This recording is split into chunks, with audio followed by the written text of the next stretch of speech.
sooka omunoonye watudde sooka omunoonye sooka omunoonye watudde sooka omundage yono gwe njagala ow'ekisenyo bwe mba munoonya sikoowa atambula mpola na ssimbo tabuguutana tayomba. Oluyimba luno lutandikira Masaka weewaali omwami gwe nayogeddeko omu ku bansooka okunkwatako mwami William Lugobe omugenzi kati nali ngenza okumulabako ekako naŋŋamba nti yali agenda mu nnimiro so ne tutuula mu mmotoka ye ne tugenda gy'alimira emmere. Nsuubira ekyalo ekyo kiyitibwa Lwannume e Masaka kumpi ne Lukaya. Kakati nali nze nakulira mu kibuga yanvuga ne tupaakinga wakati mu matooke mu lusuku n'avaamu n'agenda gye batemera emmere gye bagikuŋŋaanyiza ndowooza ne mu mmotoka nga mulinda naye nagenda okulaba nga obudde butandise okuyita ne ntandika okweraliikirira nga ndaba tuli mu bitooke wakati mu bwongo bwange ne ŋŋamba kansooke munoonye. Kati nga omuyiiya atawaliriza akirina ng'ekitone olwayogera ekigambo nti kansooke munoonye tuni nejja ne ntandika okuyimba nti sooka omunoonye watudde sooka omunoonye. Normally ntambula n'akakalaamu n'akapapula. Mu biseera ebyo tewalingawo smartphones so nakwata akapapula ne mpandiika solfezo so mimila so mimimi dodo fami so mimila so mimimi do re re mi nenziwandiika sooka omunoonye watudde sooka omunoonye sooka omunoonye watudde sooka omundage ne mpandiika mu solfas n'ebigambo nga bwe ntambula bwe munoonya olusuku nga lunene nnyo okutuusa lwe namugwako we yali atudde ne munnyonnyola nti mbadde ntidde n'aŋŋumya n'enzirayo mu mmotoka. Bwe naddayo mu mmotoka ne nnyongera okuwandiika oluyimba olwo okulugaziya era bwe nali nkomawo mu Kampala mu takisi nga ŋŋenda mpandiika buli kempulira nga kenjiyiza era bwe natuuka e Kampala awaka oluyimba ne nduteekako ebigambo ebyo byonna eby'oluyimba era ne lufuuka oluyimba. Recording yalwo eyasooka yali 1987 mu Nairobi Andrew Crawford Studios mu Nairobi State House Road ne tulurecordinga mu 82. Atabo mulungi tukwaniriza nnyo webale kubanga otwegaseeko nate olunaku olwaleero tuzze nate okubanga tuwayamu. Olunaku olwaleero tugenda kubanga tunyumya ebyafaayo ne mwami Diplock Ssegawa muwandiisi muyimbi ate nga performer. So tugenda kubanga tuwayamu naye bebamu kwabo boyinza okunyumyamu nabo naddala ku kigambo kya music industry mu ggwanga lyattu lino Uganda. Abaddewo ebbanga byonna abirabye era bwe tuba twogera ku kigambo kya music oyinza okugamba nti byonna abirabye si Uganda wokka naye ne Bulaaya nayo abaddeyo era ayimbiddeyo.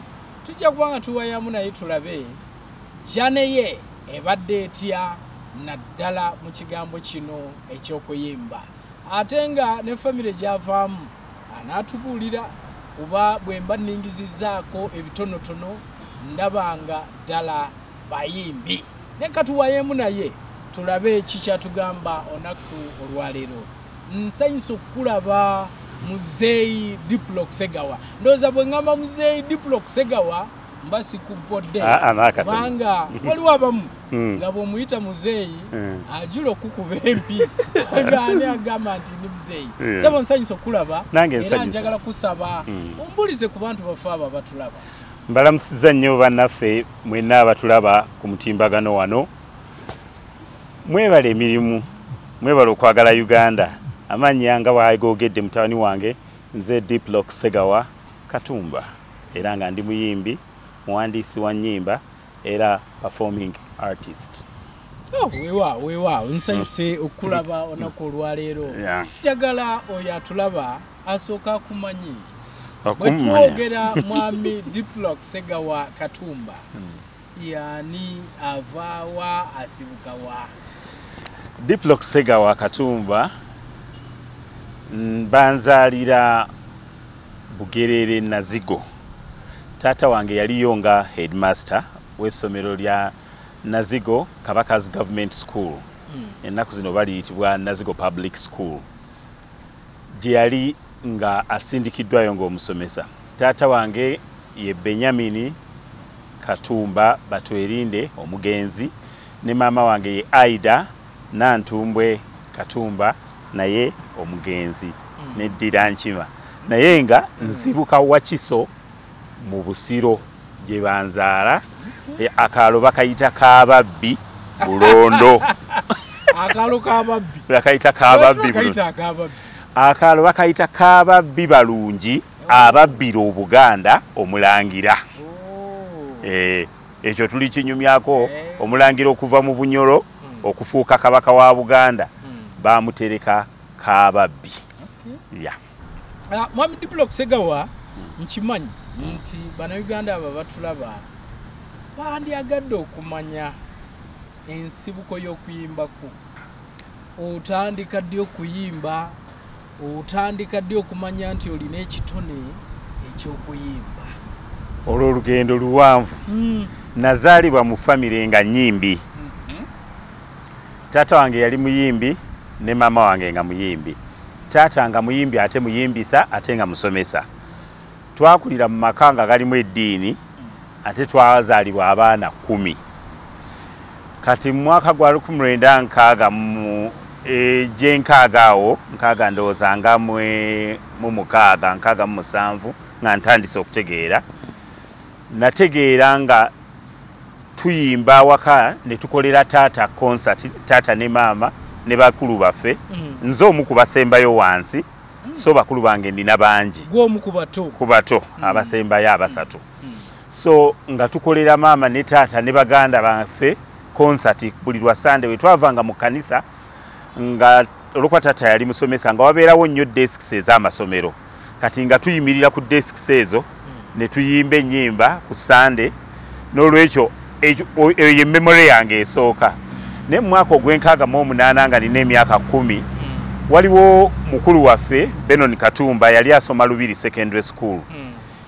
Ndowooza yajja wano ku Radio Uganda mu kiseera ekyo ne bakola programu y'abavubuka ndowooza ab'essomero debate. Kati olw'okuba nti awaka yalabanga nga waalingawo okuyimba n'ayogera n'omukyala ndowooza yali ayitibwa oba Ireda Nyanzi nti famire yaffe eyimba. So ne batuwaawo programu okukola era bwe yakoma waawaka n'atandika okututendeka seriously okuyimba. Ate era nga n'awaka mu ngeri eya bulijjo taata naddala olwa Sunday nga bwe tuva mu kanisa mukwata ebitabo by'okuyimba.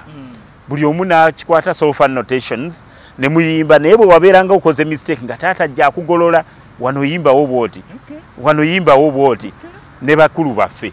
Kwegamba ne twesanga nga we naweereza emyaka 10 egy'obukulu nga awaka waliwo kwaya eyitibwa awaka waffe wayitibwa Mirembe Home. Kati kwaya ne tugituuma Mirembe Family Choir. Era 1968 ne tukola wano programu eyasooka. 1968 nga family choir ne tujja tuyimba.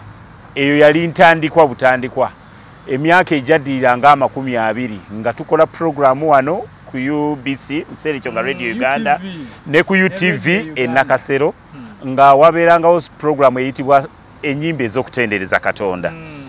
Ffe baali abasaale nnyo mu programu eyo nga buli myezi 3 oba 4 periodic mu mwaka nga tujjamu emirundi 2 oba 3 either ku UBC Radio Uganda oba e Nakasero.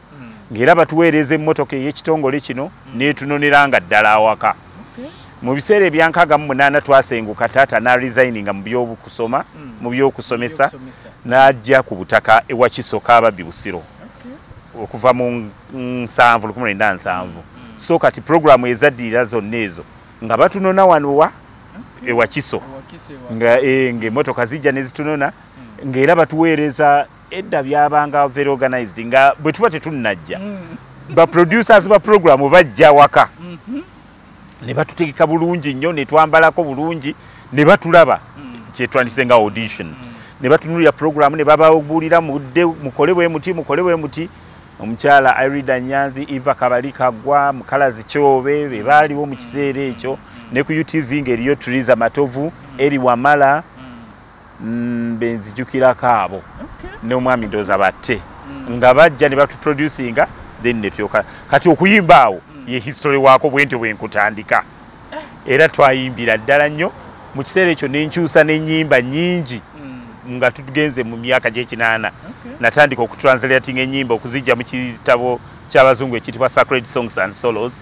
n'enzikyusa mu Luganda na translating ennyimba ezisukka mu 200 era ziri mu pamphlet ziyimbibwa amakanisa ag'enjawulo nga nziza mu Luganda nga nzijja mu Luzungu nga nziza mu Luganda naye nga ngoberera music nga bwe yawandiikibwa n'okujjayo amakulu yes gwe nsoose okuwulira naddala nga family eyasobola okubanga mwattu evaayo nebanga esobola okufuna ne chance ejja ku Radio Uganda ku UTV ebiseera ebyo okusobola okulaba nga muweebwa ne programu enamba nga family si mulundi gumu Mirembe Family Choir omuntu yandiyagadde okumanya lwaki gospel ebiseera ebyo lwaki wabwe mba nsoma ebyafaayo bitono ndaba nga mwali nnyo mu nnyimba za Katonda ekyo kyali bwe kityo kubanga awaka we twakuzibwa wali era wafaanana bwe watyo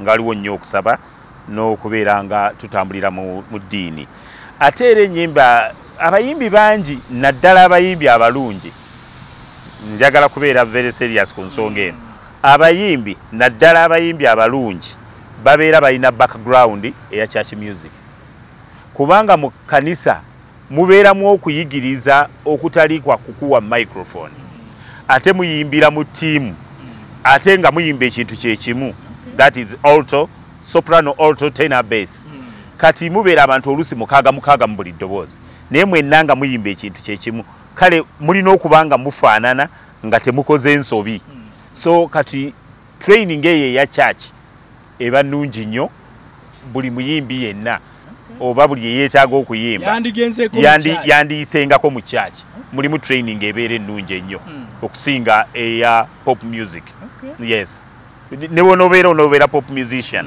okuyitako mu background eya church ofuna kye bayita omusingi omulungi so Mirembe Family Choir yes officially etandika mu mwaka gwa 1988 era yo sinza gamba nti yaggwawo kubanga tukyali balamu muze mweyubula era buli we tukuŋŋaana obanga tuli ku mukolo tugamba bugambi nti mbaga nti ye ffenna weetuli nti tuyimbe luno tutandika butandisi kubanga tukikuliddemu ne baganda bange abatali nnyo bayimbi mu limelight eno era chachi ba choir trainers mu masomero gye bali mu ngeri ngeyo so tuli bayimbi through and through yes oli ayinza okubuuza kale tuwulidde awo wayimba eyo ntandikwa yawaka okutwaliza wamu bwe tuba tugenze mu makyaki bwe tuba tugenze ku ssomero eyo yo wayimbirayo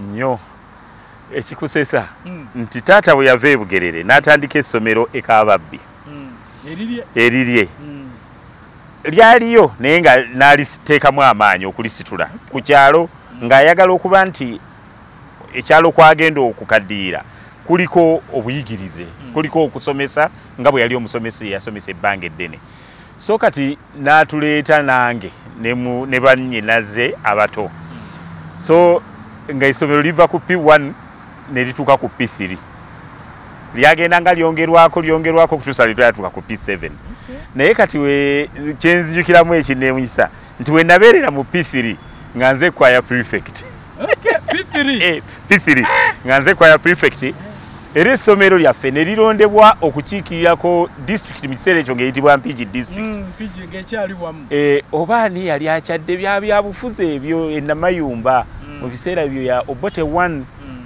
ndowooza oba 1968 oba 1969 68 ndowooza somero ne lirondebwa era nenkulembera kwayo okuyimbira ndowooza yali secretary general wa UPC mu biseera ebyo ekubanza yukire oluyimba lwe twayimba mwalimu tulina secretary general so esomero ne lirondebwa okuyimbira omuntu then bwe tuyimba mu masomero ago oluvannyuma ne tata nantwala e Namirembe Primary School okumpi ne Cathedral Namirembe so nenvayo ate mu kyalo era nga ndye Namirembe ate olwo mukulu wange Eli Katumba yali akulira kwaya Eli Katumba era my brother muganda wange nga ye yali ndowooza olwo mu P5 nga nze ndi mu P4 nga era yakulira kwaya ne tuyimba era ne tutuukira ddala ne ku national level paka ku National Theatre nga tuli e Namirembe Primary School so okuyimba mbadde nako awo nkugambyeko primary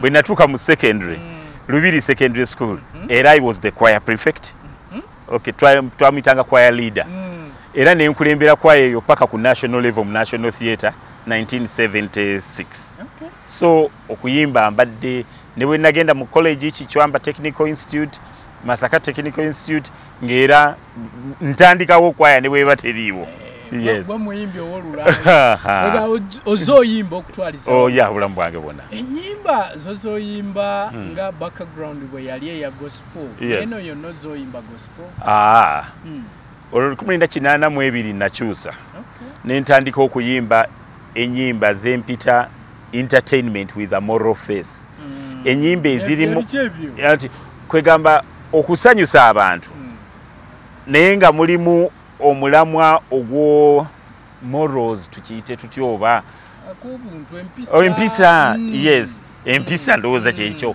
so okuyimba kwange nenkutandika mu 82 ng'olomaze okulaba ku bakulu bange nga Jimmy Katumba abakulu ba Eri Wamala abakulu ba Frigo nkuze mbalaba nentandika okukyegomba nakyegomberawo ddala kuveera ddala kubanga era ebidongo byanyumiranga mpozi kesi kujjidde eyo mu butennyo okumanya ekitone kyalimu bakulu bange ne taata ne maama banyumiza nti baalinanga ekintu ekyayitibwanga gramophone oba wakiwulirako gramophone nga bakiteekako ejjinja ne liyimba naye nti nafukamiranga wansi awali gramophone nentandika okutunuulira ejjinja liri nga liyimba nga bwempuliriza kati otulo mu myaka 2-3 bwe twankwatanga nga ngwa mu jjinja muli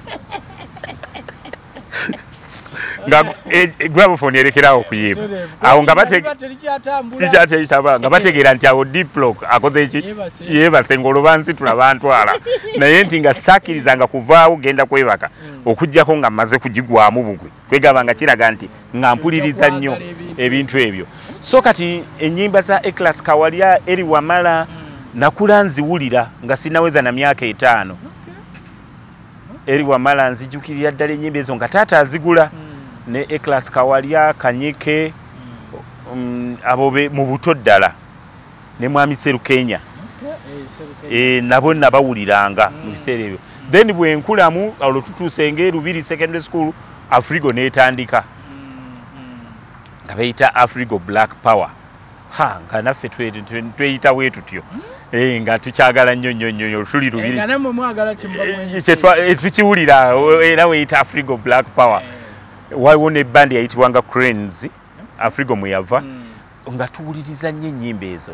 olwo neza Eri Wamala ntandise okuzitegeera mukulu waffe n'atandikanga n'okutuleetangako ku National Theatre nzijukira balo 1971 oba 73 awo n'atuleeta mu National Theatre ne tulaba Jimmy Katumba Eri Wamala n'abawala baali nga Bugema College nga bayitibwa Prijoli Trio nga bayimba bulungi nnyo era ne twegegenyanga ku bye baakolanga n'omuzannyo ogwayitibwanga Makula ga kulaba wukko ogwa Serukenya ndoza ne Byron Kawadwa nagwo omukulu waffe yatuleeta ku National Theatre ne tugulaba so kati ensigo ne batwongera ne bakulu waffe ne batwongera okugitusigamu ey'okuyimba so oli ajagamba nti professionally otandika ddi 1982 olwo nentandika music ow'okukuba ebidongo n'okuyiiya natandika 79 naye okutandika nti practice abantu mbakuŋŋaanyiza tulina n'ebidongo olwo 1982 abakulu abankwatirako okufuna ebidongo ebyo ye mugenzi William Lugobe yalinga kako era nakitandikira Masaka eyo nga ngenza okusomayo nga ndaba mwa Pastor Kakembo aina piano awaka kati nga ngenda awaka nentunuulira bwakuba piano netutandika okuyimba nga munga bwe bankubiranga nyimba mu nyimba endala leza Jim Reeves then olwo ne Jimmy Katumba n'atandika naye nentandika okuwulirizanga ennyimba zaabwe kati mwami Lugobe ne mwami Yakobo Senkungu abeera Bunnamwaya omwami John Kasiko abeera Busoga eyo n'omulala mwami Kitaka eyakafa juzi owa Quality Chemicals oyo bankwatako nnyo mu kiseera ekyo okutandika kubanga mwalimu okugula ebyuma okuyimbisa training ne mwami Muwonge yali headmaster we Nakasero 1982 olwo ne tutandika okukola practice nga nkuŋŋaanyiza abaana be nasomanga nabo mbajjayo benzijukira nga baali bayimbi okuyimba ne ntandika okubakuŋŋaanya abamu nga bali Kyambogo mu training abalala nga bali Shimoni eryali wano yes ne tutandika okukola practice Nakasero Primary School. Olunaku lwe wasookera ddala ogenda ku stage ogenza okuperformingira abantu audience ng'esasudde ne ssente olujjukiro olwo lwaliwa era lwali lutya? Nakasero Primary School olunaku olwo yali gye twayitanga speech day parents day edda twaziyitanga speech day omugenyi omukulu yali Prime Minister wa Uganda mu kiseera ekyo Otema Alimadi bwenzijukira ogwobote 1982 kati bwenzijukira nti eyatuorganizinga olwokuba waliwo entalo mu kiseera ekyo waliwo omwami yali headmaster we Nakasero omwami Muwonge Kewaza yatuleera nnyo mu kiseera ekyo kubanga nga yonna tuvuddeyo gye tubeera tusula Nakasero wetukolera practice era wetusula so kati abakulu bali be nasoose okunyumizaako mwami Lugobe mwami Senkungu mwami Kasiko mwami Kitaka bangulira ebyuma mu 1982 ne bijja ne tubituusize Nakasero Primary School so kati show eyasooka yali Nakasero Primary School ku Parents Day ne tuyimirira ku stage bulungi n'ebyuma byaffe ne tukuba endongo mu ngeri yaffe omanyi bagamba Muganda ayina enjogera nti munkyavu mwe muve engolokofu so kati ne tukola bye twakola oluvannyuma comments ne zijja naffe bye tulabyeko byennyini ne tutandika oluvannyuma okulongoosa era awo mu myezi ejaddirira ne tutandika okubuukingibwa aba UDC abo mwami Jemba Kaggwa yalinga akola mu UDC ku Embassy House ne batuyitanga ku end of year parties olanga zibeera ku Kampala Club nga bwe tugenda tu improvinga buli kaseera tugenda tulongoosa otuusa lwe twatuuka mu National Theatre ndowooza mu 1984 lwe twasooka okukola concert yo mu National Theatre nga tukola concert 3 1984 nga tukola ku Friday olwo mweyita baani Diplock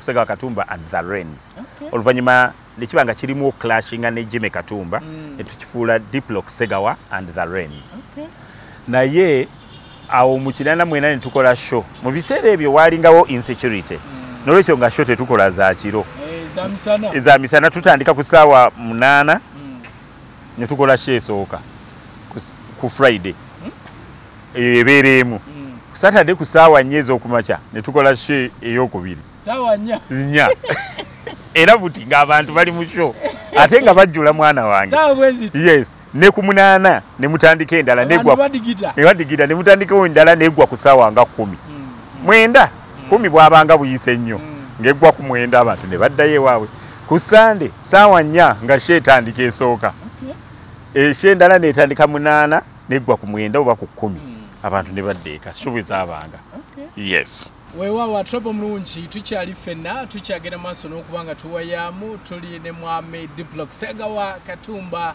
gwe tuwayaamu naye muyimbi muwandiisi ate nga performing artist nkunyumirwa nnyo ng'operforminga kubanga energy ebeera yeeyo era oli bwakulaba wano ayinza obutamanya butasuubira nti kiba ku stage. Kiba ku stage. Webale kusiima. Buli lwenda bekibeera ku stage awo. Yes. Ng'ozinyisa abantu paka chini. Yes. Kibeera. Yeah. Omuntu yandiagenda okumanya mu biseera ebyo nga obanga muyimba. Yes. Obanga mu performing. Mpulira gwe bw'oba oyogera National Theatre. Yes. Naye abamu bwe bajja wano batunyumiza zi Suzana, batunyumiza ki? Lwaki gwe mpulira onyumya National Theatre, tonyumya clubs zino endala abamu ze badigidirangamu? Okay. Music ono alimu ebika. Eriyo ebika ebigenda mu clubs oba mu bbaala. Ate ekika ekyange kya concert oba tuziyita show. Kweganga otuula n'olaba kye bakola. Si kubeera ate mu bbaala oba mu clubs. So kati nze siyimbirangako mu bbaala.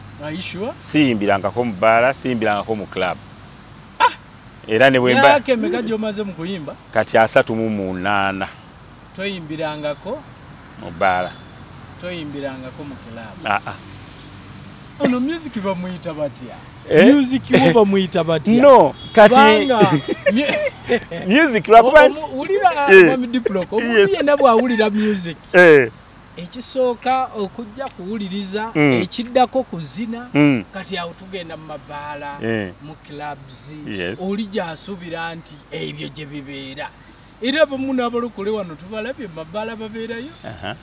Era nawane bazina n'okuzina bazina era wali obalabyeko mu concert nga bonna bayimiridde bali excited. Ezizo ntera kulaba concert. Concert era bwe zibeera era sijja genda mu bbaala. Yes, that's my legacy. Kwegamba bwenku ndowooza modo yange ye y'abayimbi ng'aba Dolly Parton, Kenny Rogers, Don Williams, Enya. Bonna bakola concerts. Yes. Bakola concerts. Tebakola mu mabaala. Yes. Music wabwe asobola okugendayo. Naye se concert gy'oyimirira omuntu ku stage and you appreciate the art. Era ne Jimmy Katumba bwe yali. Nga naye akola concerts. Oyinza abamu bayinza okugendayoko just ka entertainment nga mu hotel. Era nga nkola ne mu hotels. Yes. Tukola. Yes. Nsobola okukola. Naye okugamba nti bala weti mwengendo kubira ekyo sikikola era sikikolangako. Lwaki kubanga nature ya music wange kubuuza nature ya music mpulira ngowule era yenna wa bidongo. Yes. Omuntu asobola okuzina. Yes. Asobola okubeera awantu wonna. Lwaki owuliranga ogenda mu bbaala ogenda mu kilabu kissa ekitiibwa? No tato sikussa kitiibwa. Naye neesanga bwesanzi nga nze nkola concerts. Kati music mutwalanga amazzi. Oyinza okukima amazzi n'oyoza ngoye. Amazzi ago goyozeza mu ngoye tegajja kugamba nti lwaki totufumbyemu kyayi. Oyinza okukima amazzi n'onywa manywe tegajja gamba nti lwaki totuwozesezza mu motoka. Naye nga gonna maki kati ne music tulina okumanya ebika nti nze ekika kyange kijjaawa ne tutawalirizanga. Ya bw'omanya ekika kye ekya music muteeke waagwana. Kubanga bwe ntunulira classic music ne mpulira Hallelujah chorus ng'eri mu bbaala ndowooza nti eba eri wantu wakyamu. Yet ng'ate era waliwo ennyimba z'oyimba kubanga tuba n'ennyimba nnyingi ne lubaamu ddala nga ne mu bbaala balukozesa nga balwagala. Ate eriyo lwojja noga nti olwo lwa mikolo ku mikolo lujjirako bulungi naye ate terunyuma walala. So kati nze nange nature yange ya music ng'eri bwetyo. Sigenda nnyo mu bbaala newankubadde music wange oluusi abeerayoko. Yes. Era ne bwe mba nkola concert abantu wabalaba nga bakola ki? Bazina. Yes. Nandyagadde okumanya music industry ogiraba otya kati mu kiseera kino? Otunuulira otya standard y'ennyimba yaffe mu biseera bino? Ebintu bibiri. Technologically music agenze nnyo waggulu. Artistically asse nnyo. creative wise asse nnyo obuyiiya butono okusaayo omwoyo ku kyoyiiza kutono sigamba nti byonna naye mulimu by'owulira nga bibi nnyo ng'omuntu tasizaayo omwoyo nnyo. Ebivuga bino bye tukozesa mu luzungu babiyita music accompaniment. Ebiwerekera ekyakoleddwa edda naye kati ennaku zino abamu ate accompaniment gye basoosa kidongo kati creativity eno neefa kubanga ekidongo kyo kiba kyakuwadde edda ekyokukola so bw'osooka n'otuula n'oyiiya abakuba ebidongo ne balaba kye batuuzaako nga weekiri ebidongo biwerekera buwerekeziza enva naye omuntu okuyita nti tugenda kulya n'agabula nva zokka so bw'agabula emmere nga tekuli nva oga nti owa emmere enva zaakoze eki zaabuzeeko naye oga twalidde so kati singa abantu kyenyinza okuwabulamu nti basooke beezuule bayiye kye bayiiya nga tebannakwata ku microphone tebannakwata ku kidongo wootuukira akuba ekidongo ng'olina kyoyimba kyolina ekiriwo naye okugwa obugwe ku kidongo butereevu kwe kukuba ekidongo kwe kuteekamu ebigambo kwe kufulumya kwe kugenda ku radio abamu ennyimba ezaffe abamu abavubuka bambuuza n'okubuuza nti lwaki ennyimba ezo zirwawo teziggwako oluyimba nga sooka omunoonye balumbuza nnyo abavubuka ne mbagamba nti oluyimba olwo naluyiya 82 naye mu recording nalurecordinga 87 nga wayise emyaka emeka nga sirupapidde so kati wetegereza weebuuzizza nako yes era tujja kulwogerako edda tujja kulutuukako naye nti okwetegereza ebigambo byogenda okukozesa then nowa ebidongo naye naawuliriza ebigambo byo ne biyingira bulungi muki kubanga ebidongo byo bingi ate byanjawulo nyinza okugereza nti oluyimba eriyo oluyimba olw'ennaku eriyo oluyimba olubuulirira eriyo oluyimba olwagala okukyamula obukyamuza abantu kati awo wonna ow'ebidongo amala kuwulira bigambo n'ategeera n'eki kyoliko n'agamba nti awo tuteekewo ekidongo bwe kiti naffe abamu ba producers abamu be tulaba be muyita ba producers ba programmers si ba producers producer aba yeekenneenya nnyo okuwuliriza n'agamba kinajja kitya era nange bwe mba nnyimba ate mbeerako benteekawo ne bamproducinga nga ye akiwuliriza from the other side n'akugamba ekigambo ekyo Uncle Diplock kikyuse kino kyekyandisaanye yiiyaawo ekirala n'oyiiyawo n'omugamba ntaddewo kino nakyo kiganye yiiyaawo ekirala oluusi ne mukisuulako ni wiiki ejja ne mukiddako ogokanga omuwadde nagamba ako ke kajja okujjira ddala kale nno ekyekika ekyo kiba kisaana okuwuliriza okuweezuula then oluvannyuma n'olyoka orecordinga. Omanyi lwaki nkubuuziza ekibuuzo ekyo nti ennaku zino ndaba wabeerawo ne competitions z'okuyimba naye ekyennyamiza nti abantu nze bendaba ku pana ebiseera ebisinga ogyeko ndowooza mzee Alex Mukulu ndabira ddala nga baba babulamu ndaba nga baleka abantu abali professional simanyi but I think it's a business maybe oli abayagadde oli naye nga ndaba ng'ekiba kibulamu abantu ebiseera ebisinga bendaba be bateeka okujajinga abayimbi ani asinza oyimba ani alina ekitone ani nabo babaleka nnyo emabega oluusi abamu baba tebatuuse naye ndowooza nnyo nti oluusi abateesiteesi baba tebamanyi gye bali oluusi babaawo ensonga nnyingi kubanga oluusi bino bintu birimu okufuna ssente bayinza okutunuulira nti endabika y'ono ejja kutuwa viewership kati